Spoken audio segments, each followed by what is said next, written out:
नमस्कार, सत श्री अकाल। किवें सारे शुरू करते हैं आज की वीडियो। आज हम डिस्कस करने जा रहे हैं द रिमेनिंग चैप्टर्स जिनके formulas are very much important. शुरू करते हैं। चैप्टर 10 है आपका सर्कल। सर्कल्स में हमारे पास क्या है? ऑब्वियसली एक सर्कल है। सर्कल में हम टेंजेंट एक अगर हम ड्रॉ करते हैं, टेंजेंट क्या बोलते हैं? जो पास करता है and touches the circle at some point, let us say P। अब इसमें दो स्टेटमेंट्स बहुत ज्यादा इंपॉर्टेंट है। फर्स्ट स्टेटमेंट है the tangent to a circle is perpendicular to the radius through the point of contact. कुछ नहीं है इसमें, सिंपल सी बात बोल रहा है कि अगर हमारे पास कोई एक टेंजेंट है, वो टेंजेंट और हमारे पास क्या है, रेडियस है, जो पॉइंट ऑफ कांटेक्ट है, ये क्या होगा आपका 90 डिग्री।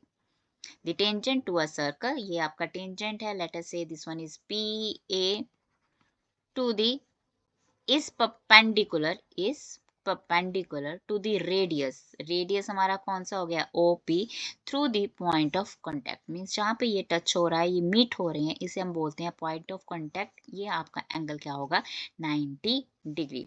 सेकंड स्टेटमेंट क्या बोल रहा है कि सेकंड स्टेटमेंट बोल रहा है the length of the two tangents from an external point to a circle are equal. अच्छा, ये जो स्टेटमेंट तो इम्पोर्टेंट है ही है, और साथ में इसके साथ की जो रिलेटेड क्वेश्चंस है, ये थ्योरम है। रिलेटेड जो थ्योरम है, it is also very much important. ठीक है, तो यहाँ पे आपके पास एक सर्कल है। सर्कल क्या बोल रहा है, to tangents from an external point. To tangents, दो टेंजेंट जो एक ही पॉइंट से क्या हो रहे हैं, आपके क्रॉस कर रहे हैं, इंटरसेक्ट कर रहे हैं। This one is late us say P, this one is A, this one is B। तो P A किसके इक्वल होगा, P B के होगा। तो इसका जो प्रूफ है, it is also very much important. ये क्वेश्चन आ सकता है आपको 3 मार्क्स में। To prove that the length of the two tangents from an external point to a circle are equal, right? So very much important statement as well as the theorem. अब बात करते हैं chapter 11 में, area related to circle. अब area related इसमें 3 formulas बहुत बहुत बहुत इंपॉर्टेंट है। एक तो है length of an arc. Length of an arc of a sector of a circle with radius r। ये जो आपका फिगर आप देख सकते हो, ये यहाँ पे ए ओ और ओ बी, हमारे पास दो रेडियाई हैं, ओ ए एंड ओ बी। अब ये जहाँ पे एंगल क्या बन रहा है इनके बीच में, at the centre, is known as theta. ये हमारा थीटा हो गया। अब ये जो कंप्लीट हमारे पास ए ओ बी, इसे हम बोलते हैं माइनर सेक्टर, और ये है आपका मेजर सेक्टर। तो अगर हमने लेंथ ऑफ एन आर्क को कौन सी, माइनर सेक्टर की अगर हमने लेंथ फाइंड आउट करनी है, तो हमारा फार्मूला क्या है, theta by 360 into 2 pi r. ये किसकी लेंथ, ए टू ओ, ए ओ की अगर हमने लेंथ फाइंड आउट करनी हो। अगर इसका एरिया हमने फाइंड आउट करना है, तो theta by 360 into C, this one is the formula of, किसका फार्मूला, ये एरिया ऑफ सर्कल का है। ओके, और ये क्या है, सरकमफ्रेंस है। किसकी सरकमफ्रेंस है, आपकी सर्कल की। तो अगर हमने लेंथ फाइंड आउट करनी है, तो थीटा बाय 360 किससे मल्टीप्लाई हो जाएगा, 2 पाई आर के साथ। और अगर हमने क्या निकालना है, एरिया निकालना है उस सेक्टर का, तो हमारा मल्टीप्लाई हो जाएगा पाई आर से, पाई आर स्क्वायर से, थीटा बाय 360 का। अब अगर हमने मेजर सेक्टर निकालना है, तो we are going to write, क्या फॉर्मूला हो जाएगा हमारा, 360 minus theta by 360 into pi r square. ये तो हो गया एरिया ऑफ मेजर सेक्टर। और इसी तरह से अगर हमने लेंथ फाइंड आउट करनी है मेजर सेक्टर की, तो हमारा फार्मूला क्या हो जाएगा, 360 minus theta by 360 into 2 pi r. तो सेम वे से हो जाएगा, जब भी हमारा मेजर सेक्टर ये हो जाएगा ना, ये आपका टोटल एंगल कितना है 360, उसमें से अगर मैं थीटा निकाल दिया, तो ये रहेगा आपका मेजर सेक्टर का एंगल। अब अगर हमारे पास हमने क्या निकालना है, area of segment of a circle, तो क्या होता है, area of corresponding sector minus area of corresponding triangle. तो इसमें जो हमारे पास फॉर्मूला बनेगा, अब डिपेंड करेगा आपके थीटा के ऊपर। अगर तो यहाँ पे क्या है, परपेंडिकुलर है, तो half into base into height हो जाएगा। अगर एंगल आपका क्या है 120 है, तो हमारे पास फार्मूला बन जाता है आर स्क्वायर साइन थीटा। तो area of segment of a circle आपका क्या हो जाएगा, that is theta by 360 into pi r square minus 1/2 r square sine theta. So that is the formula of area of segment of a circle. Means आपका ये आ जाएगा 1/2 r square sine theta. ये आपका कोई भी थीटा की value आपकी यहाँ पर होगी 60, 120, whatever the formula, whatever the theta value you are going to put it here, और आपके पास किसका आ जाएगा, area of segment of a circle. So that is the formula. अब यहाँ पे आप क्या कर सकते हो, आर के कॉमन निकाल सकते हो, 1/2 कॉमन निकाल सकते हो, उसको अलग से लिख सकते हो, वो that is the different thing. In general अगर आपने इसको लिखना है तो थीटा बाय 360, ये किसका फार्मूला है हमारा, अभी हमने डिस्कस किया, area of the minor segment, minor sector, and this one is the area of the corresponding triangle. So ये जो तीन फार्मूलाज हैं आपने याद रखने हैं, very important for areas related to a circle. अगर अब हम बात करते हैं चैप्टर 12 की, सरफेस एरिया एंड वॉल्यूम, तो इसमें हमारे पास क्या है, बेसिकली आपके पास 6 ऑब्जेक्ट्स हैं। फर्स्ट है आपका क्यूब। क्यूब में क्या होता है, आपके जो साइड है वो सारी साइड्स क्या होती हैं आपकी इक्वल, लाइक अ स्केयर। तो स्केयर आपका क्या है, 2 डायमेंशनल ऑब्जेक्ट है, और आपका जो क्यूब है वो क्या है, 3 डायमेंशनल ऑब्जेक्ट है। इसकी सभी जो साइड्स हैं वो क्या होंगी आपकी सेम होगी, उसे हमने क्या बोल दिया, ए। और कर्व्ड सरफेस एरिया क्या होता है, जिसमें हम टॉप एंड बॉटम नहीं लेते हैं। Basically top and bottom means we can say roof and the floor.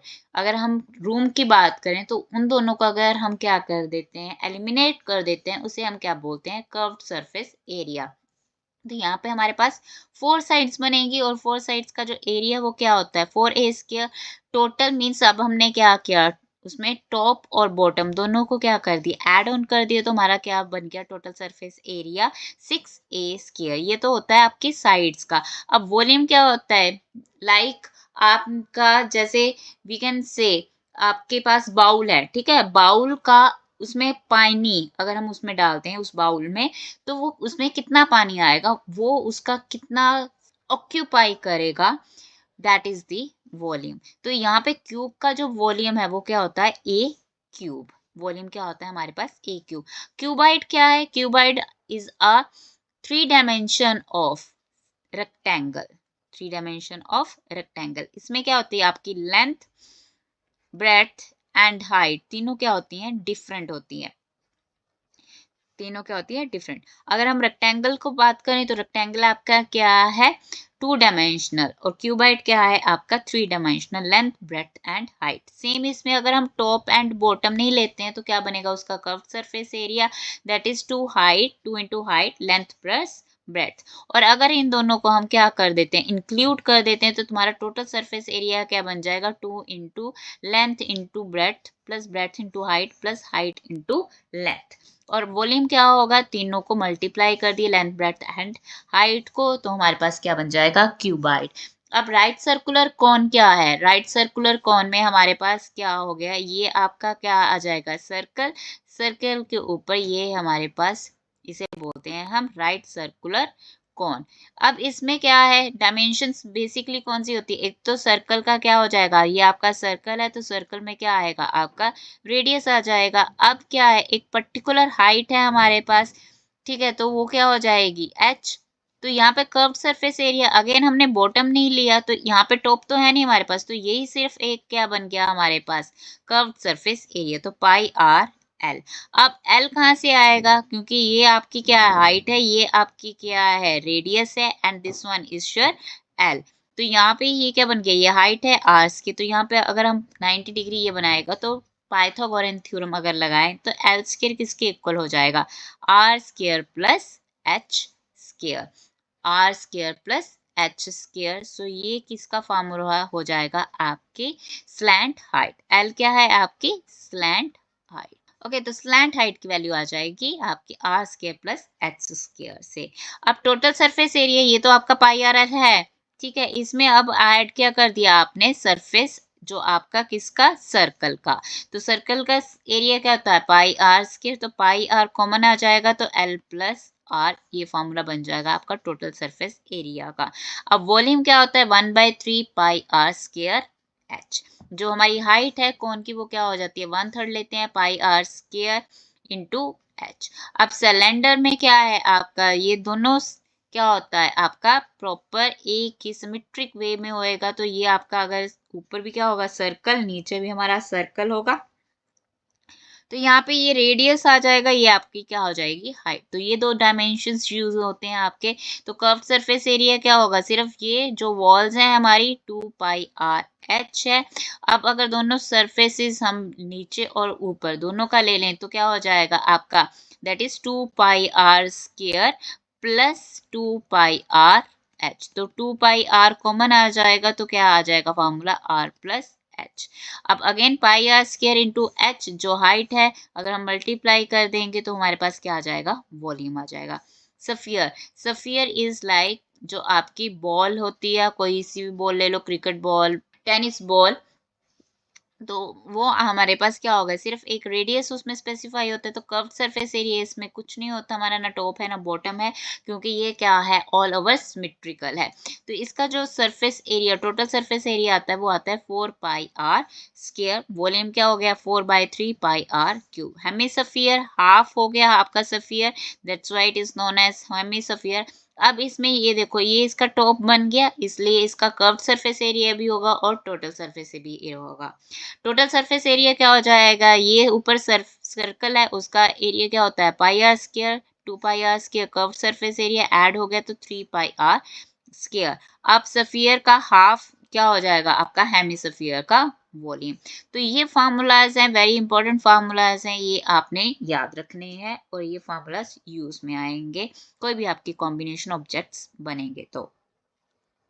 अब chapter number 13 very important again और वेरी सिंपल, स्टैटिस्टिक्स। स्टैटिस्टिक्स में हमारे पास बेसिकली तीन मेन फार्मूलाज यूज होंगे, एक है मीन के लिए, एक है हमारा मोड और एक है मीडियन। मोड और मीडियन के लिए सिंगल एक एक फार्मूला है, जिसमें क्या है मोड में L+F1 - F2, ये क्या कहलाता है आपकी फ्रीक्वेंसी वैल्यूज। ठीक है, तो F0 क्या होती है आपके पास मैक्सिमम फ्रीक्वेंसी, F1 क्या होती है प्रीसीडल वैल्यू एंड F2 क्या होती है सक्सीडिंग वैल्यू।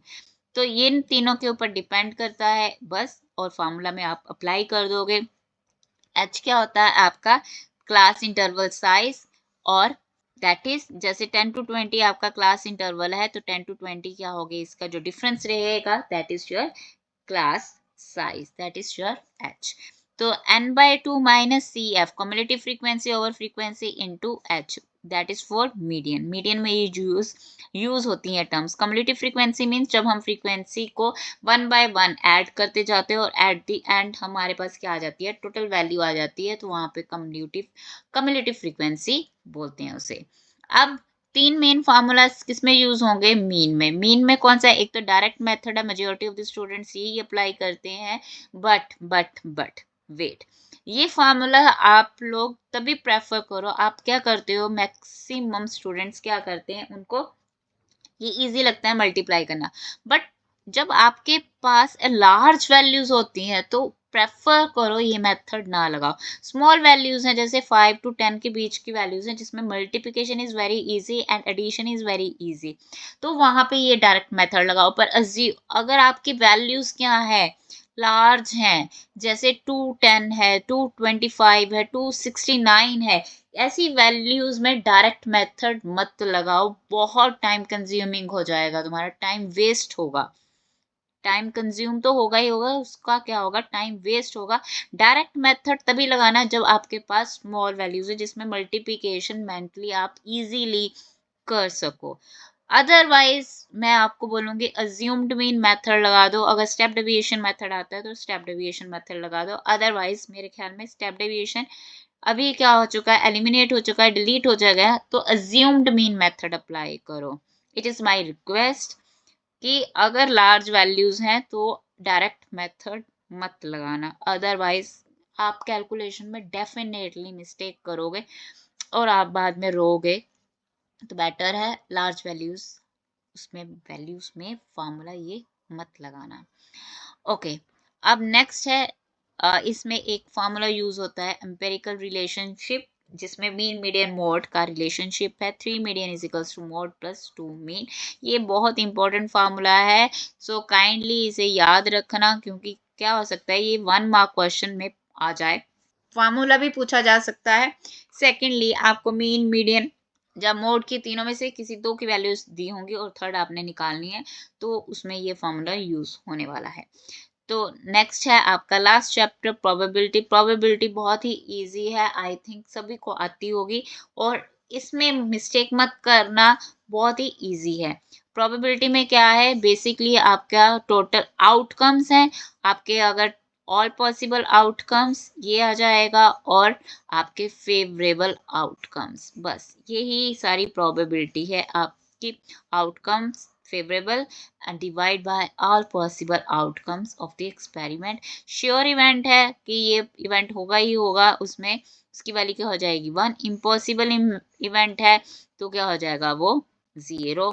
और probability of an event is a number PE, और प्रोबेबिलिटी ऑलवेज किस में लाई करती है 0 to 1 के बीच में। अगर कोई भी इवेंट हमारा हो रहा है तो उसके हर आउटकम की जो प्रोबेबिलिटी निकालेंगे उनका सभी का टोटल किसके इक्वल होगा 1 के इक्वल होगा। डिटेल चैप्टर्स, ठीक है, आपकी वीडियोस अवेलेबल है चैनल के ऊपर, so you can go through. अगर कुछ भी आपको डाउट है तो आप उस वीडियोस को देख सकते हो under the playlist NCERT class 10th। Okay, and the last is probability of event and probability of not an event means E बार किसको रिप्रेजेंट करता है, नॉट ई मीन्स वो इवेंट जो नहीं हुआ है और जो हुआ है इवेंट, और दोनों क्या है कॉम्प्लीमेंट्री इवेंट्स है, इनका सम किसके इक्वल होता है 1 के इक्वल होता है। सो ये आपके फार्मूलाज हैं, स्टेटमेंट्स हैं, ये बहुत इंपॉर्टेंट है, एंड प्लीज इन चीज़ों को याद रखना, भूलना नहीं है। और नेक्स्ट मैं जो वीडियोस डालूंगी आई विल ट्राई कि जो भी मैक्सिमम और इम्पोर्टेंट क्वेश्चंस हैं जो आपके एग्जाम्स में आएंगे आप उसको जरूर देखना। So that's all about this video. अगर आपको पसंद आए तो शेयर करो अपने फ्रेंड्स के साथ और सब्सक्राइब करो मेरे चैनल को। Goodbye and take care.